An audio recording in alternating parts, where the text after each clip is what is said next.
The morning sun rose gently over Denver, brushing gold over the city's skyline. Inside a tall office building on the outskirts of town, another ordinary workday began. Employees hurried through the glass doors, holding coffee cups, glancing at their watches, tapping elevator buttons.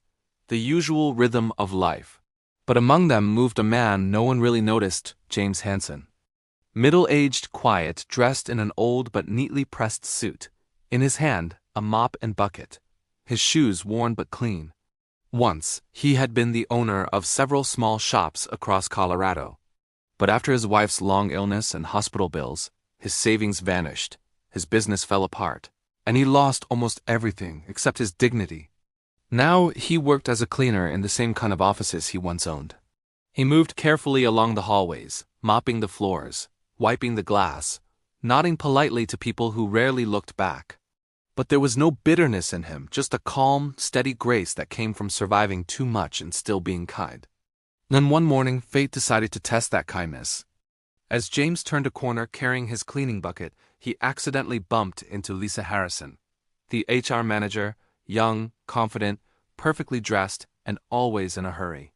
The water splashed lightly on her expensive heels. She jumped back instantly, her face twisting in irritation. "Watch where you're going. Can't you see?" she snapped, her voice cutting through the quiet hallway. Heads turned. Some employees stopped to watch. James didn't argue. He simply lowered his eyes, whispered, "I'm sorry, ma'am," and knelt to wipe the floor clean. Lisa shook her head, muttered something under her breath, and walked away. James continued his work, but behind that calm expression, his heart ached a little. Not because of the insult, but because he knew how easily people forget that everyone carries a story.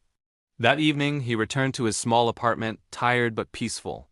He made tea, checked on his wife, who smiled weakly from her chair, and began sorting through old papers.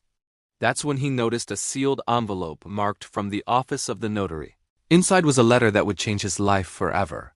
It said that a distant uncle, one he barely remembered, had passed away, leaving James a large block of shares in a major corporation. James read the name of the company twice before it sank in. It was the same company where he worked as a cleaner.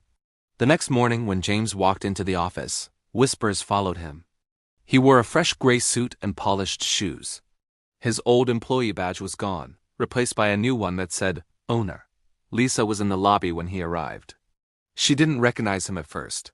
She smiled politely, assuming he was a new executive.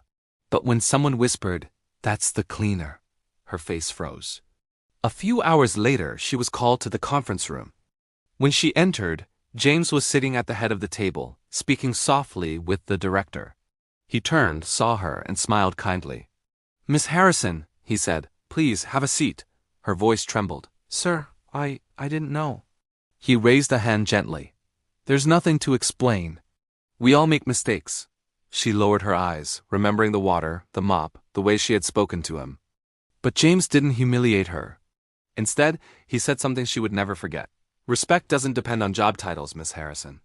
Everyone deserves kindness from the CEO to the cleaner."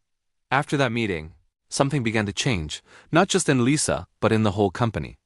People greeted the janitors, thanked the guards, smiled at the receptionists. It was as if James's humility had touched the air itself. Weeks later, during a staff event, Lisa approached him again. This time she wasn't the confident HR manager she used to be. She was just a human being, grateful for a second chance. "Mr. Hanson," she said softly. "Thank you for reminding me what really matters." James smiled. "We're all learning," he said. "And as long as we keep learning, there's hope." That evening, as he drove home, the city lights shimmered like scattered stars. He walked into his small apartment, kissed his wife on the forehead, and sat beside her, holding her hand. He looked around the simple room. No riches, no luxury, just love and peace. And in that moment, he realized something deep and true. Real wealth isn't money. It's the ability to stay kind, no matter what life takes away. Because titles fade, fortunes change, but respect and compassion, they last forever.